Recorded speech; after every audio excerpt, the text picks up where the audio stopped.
e nos moldes em que ela se encontra?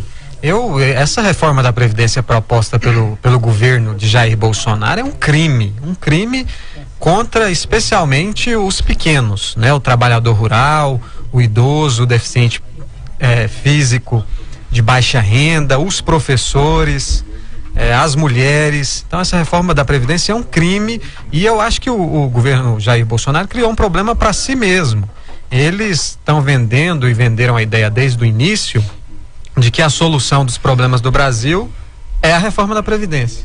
Estão presos a isso. Não tem projeto de governo, não tinha plano de governo, não tinha planejamento. E o mote do Paulo Guedes, porque a reforma da Previdência não é nem um mote do Jair Bolsonaro, que o mote do Jair Bolsonaro é fazer guerra ideológica e guerra cultural. É um mote do ministro da Economia, o Paulo Guedes. Eles ficaram presos a isso e agora não tem outro discurso, né? E vendem essa ideia como se a saída do Brasil fosse só a reforma da Previdência. Se eles quisessem realmente cortar privilégios, começariam fazendo uma reforma tributária e não a reforma da Previdência. Então a reforma da Previdência é um crime contra os trabalhadores e trabalhadoras do Brasil. Do jeito que está, não passa, né? Do jeito que está, não passa. Nem os próprios deputados do partido de Jair Bolsonaro concordam com os termos da reforma da Previdência. O Congresso Nacional, liderado pelo presidente Rodrigo Maia, já começa a elaborar uma proposta paralela, uma proposta do Congresso. Então eu acho que é uma discussão que vai se arrastar aí ao longo do ano e eu acho que os trabalhadores e trabalhadoras têm que se mobilizar para não deixar essa reforma passar. Porque o cara que tem condição, o cara que tem dinheiro, que quer se aposentar, ele vai para a Previdência Privada. Está no jornal de hoje que a maior empresa de previdência privada no Brasil aumentou em 167% a procura nos últimos meses. Por quê? Porque quem tem condição migra para a previdência privada. Mas o trabalhador, o pequeno, a esperança dele é na previdência pública, que é uma garantia constitucional da Constituição Cidadã. Então eu acho que essa reforma não vai passar. Nós tivemos um ato, né, que criou em Anápolis, que você até participou durante essa semana a favor da não aprovação da reforma. Na verdade, não foi no dia 15 de maio, Vitor Hugo, foi um ato nacional de mobilização contra os cortes da educação. Sim. Isso, mas lá estavam reunidos sindicatos que também unificaram a pauta e fizeram a defesa também da Previdência Pública, contra essa reforma da Previdência. Então foi contra os cortes da educação e contra a reforma da Previdência. Teve ato em Anápolis, teve um grande ato em Goiânia também, que teve repercussão nacional, né? E o governo, se eu não me engano, dia 26, né?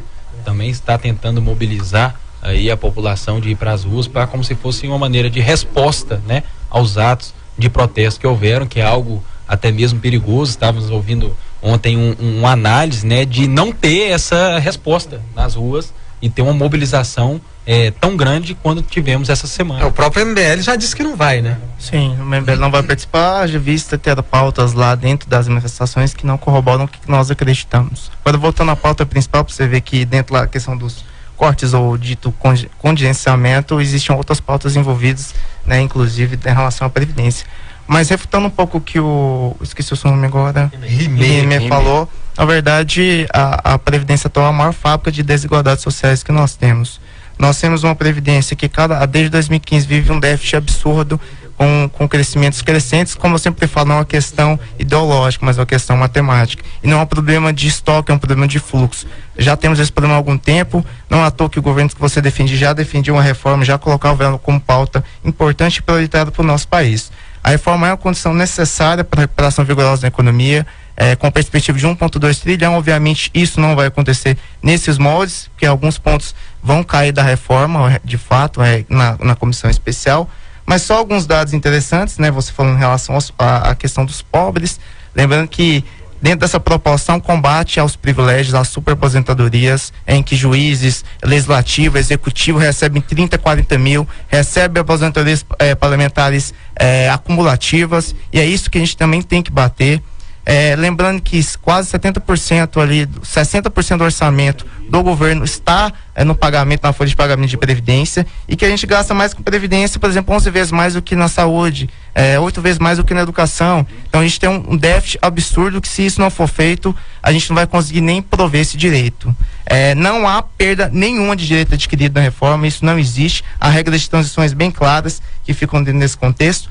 Falando de pobres, como é que fala, diz que é contra os pobres, se a gente reduz a alíquota progressiva de 8% para 7,5%, se a gente combate privilégios e reduz superaposentadorias, se a gente diminui o teto para 5.480, como é que a gente pode falar em relação ao pobre se a gente está de fato combatendo privilégios muito claros dentro da reforma? Então, geralmente o que eles defendem contra é exatamente o que a reforma está fazendo. Obviamente, a reforma tributária é outro fator, a gente não pode enviesar o debate achando que uma é melhor ou uma pior que a outra, mas as duas são vitais, são importantes, se complementam. Inclusive, após a reforma tributária já está em caixa para poder ser colocado pro legislativo.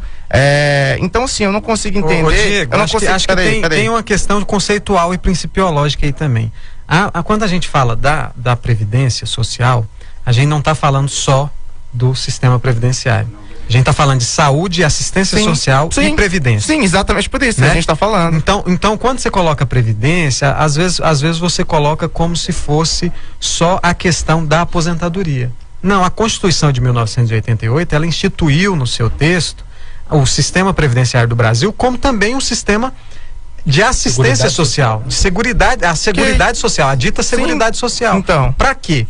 Para combater desigualdades. Não só para fazer com que aquela pessoa que trabalhou a vida inteira tenha condição de ter a sua aposentadoria, mas aquele que às vezes viveu em condição vulnerável, marginalizada, ele também tem o direito à assistência social. E é por isso que eu coloco os pontos em relação ao BPC, que entra na questão da assistência social, né, que é um crime, a questão da aposentadoria rural, que é um crime. Então é um contrassenso falar essa questão dos servidores públicos, das alíquotas, que é apenas um dos pontos dessa reforma, e esquecer de referenciar o BPC, de referenciar a aposentadoria especial dos professores, de esquecer da aposentadoria rural.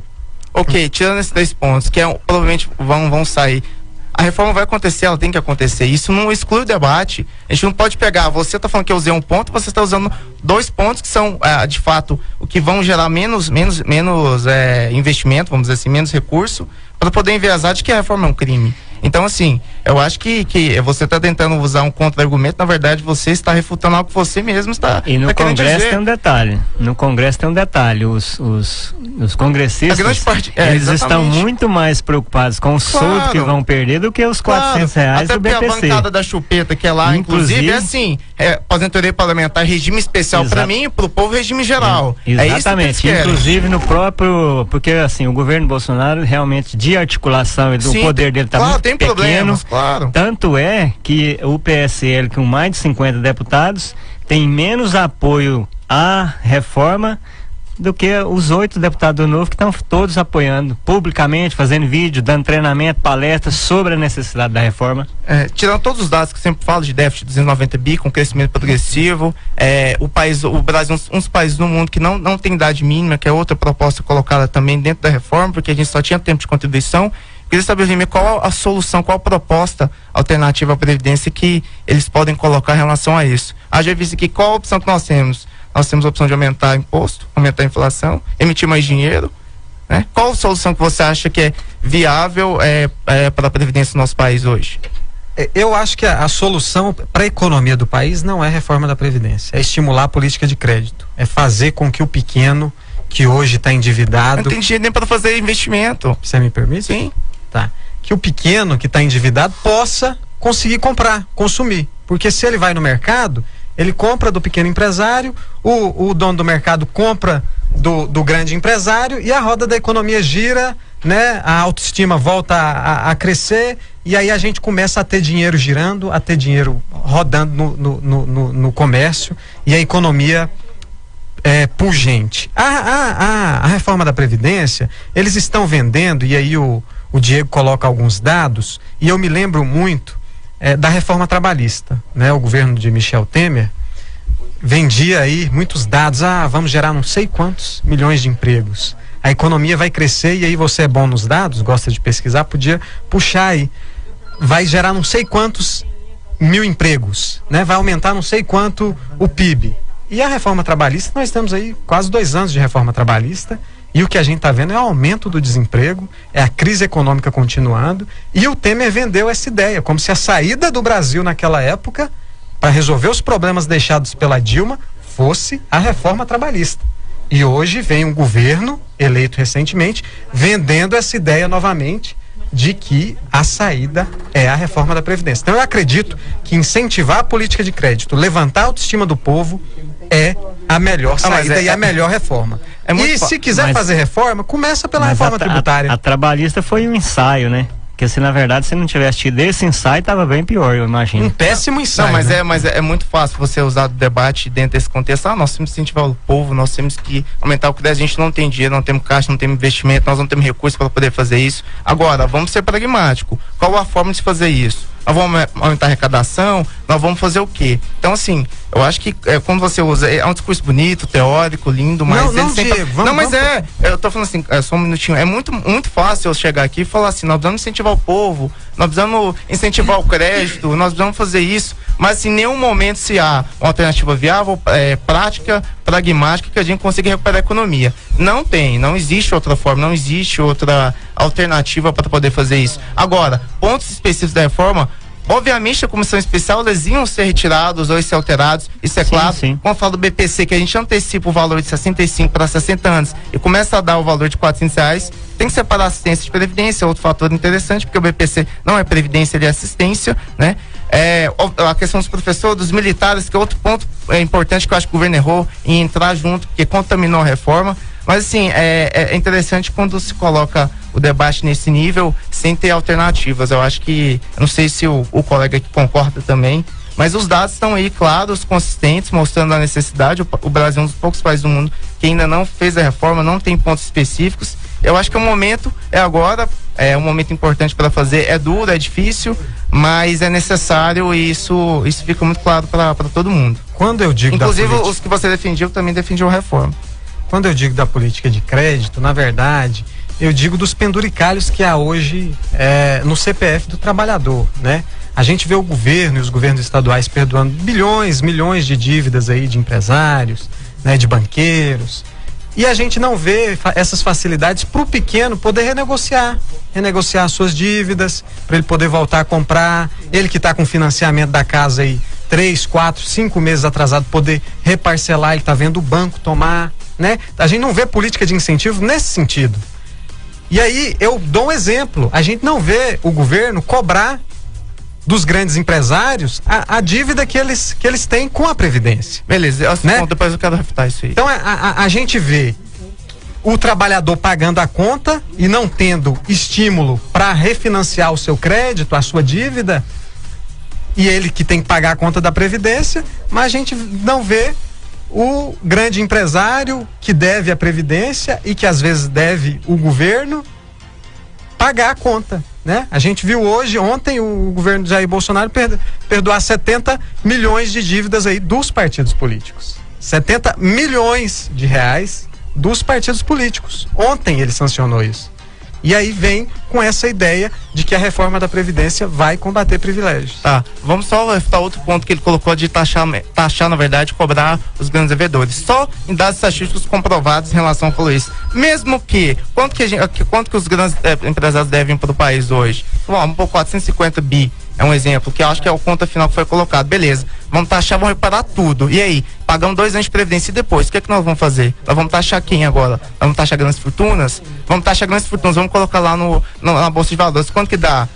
1 trilhão? Tá, pagamos 4 anos de previdência e depois, e vamos taxar aqui as grandes misérias? Outro ponto importante, em relação ao que ele colocou da dívida. A Anfip, que já foi colocada, que é o maior órgão responsável por isso, as 50 maiores devedoras, 12 são de órgão do Estado, 21 empresas falidas ou recuperação judicial e 17 são empresas ou entidades filantrópicas. Dentro dos cálculos, a gente consegue recuperar 4% da dívida ativa, teria alta chance de recuperação. Os maiores devedores do Estado são empresas que eram estatais, Varg, Transbrasil, TVs já falidas, ou seja, é o Estado devendo para o próprio Estado. Mesmo que recuperássemos esse dinheiro, nós não fecharíamos a conta. Isso é muito claro, isso é uma falácia que é colocada. Então, dos 450 bilhões, para vocês terem noção, 50 maiores devedores do Estado, 12 são órgãos estatais. Dentre elas, débitos da Varg somam 4 bilhões, da VASP 2 bilhões, da Transbrasil 1,3 bilhão. Então fica muito claro aí que nós não temos nenhuma capacidade ativa de recuperação de dinheiro, porque grande parte dos devedores são do Estado. Seguindo aqui o devido processo legal, né? Dando a oportunidade, a gente pode falar que nós estamos aqui pipocando de comentário aqui. Estendeu o programa mais meia hora. Mais meia hora. O negócio tá bom. O pensamento do Diego é um pensamento condizente com o que ele acredita, com o que ele prega, né? Com a filosofia dele. Eu continuo defendendo que não é a reforma da Previdência, como não foi a reforma trabalhista, a saída alternativa para o crescimento e para que a roda da economia volte a girar. Eu acho que penalizando os mais pobres, penalizando o deficiente físico miserável, o idoso miserável, penalizando os professores, penalizando as mulheres, tirando a pensão da viúva, eu acho que não é esse. A pensão de viúva, eu acho que não é esse. Não tira isso. Eu acho que não é esse o caminho da reforma da Previdência. Eu acho que se o governo quer retomar a economia, tem que começar com a reforma tributária, tem que começar taxando grandes fortunas, que já tem uma previsão constitucional. Vamos fazer a legislação complementar, né? E a reforma da Previdência, da maneira que está, não passa, é um crime contra os trabalhadores e é um problema para o governo de Jair Bolsonaro e para quem acreditou que é a saída para voltar à economia do Brasil. O bom é deixar bem claro que ela não passa, é porque está ferindo interesse de corporações e dos congressistas atuais.